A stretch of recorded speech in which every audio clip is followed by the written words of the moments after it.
medyo mataas na ang sikat ng araw kaya mainit na. Bale, kukuha lang ako ng dahon nitong aking mga mustasa kasi magluluto ako ng tahong with Sprite.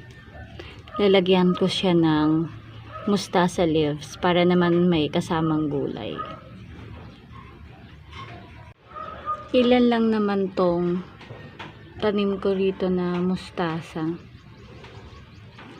Kaya konti lang naman din yung dahon na kailangan natin.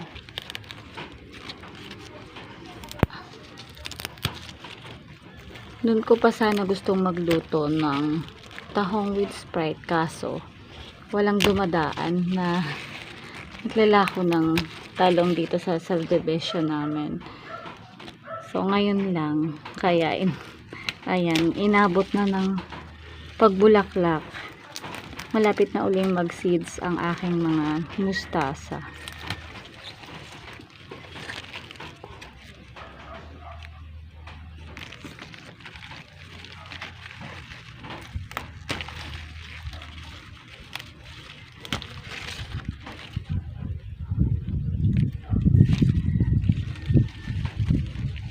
So, okay na siguro to. Magluluto ako ngayon ng ginisang tahong na may Sprite. Narito ang ating mga ingredients. Butter,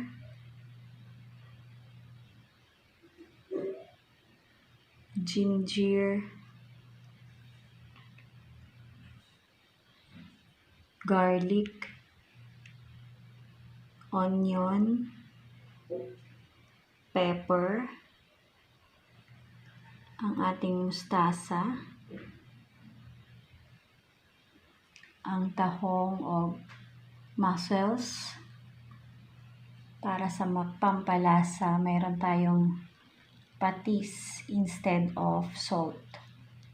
Then ang ating Sprite.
Pagkatapos haluin, ilagay na natin ang Sprite.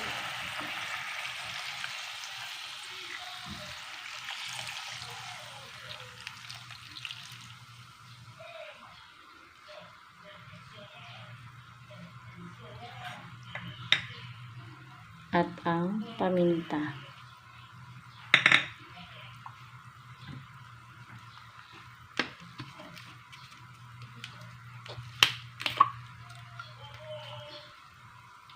Lagyan na rin natin ng konting patis.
Ilagay na natin ang mustasa.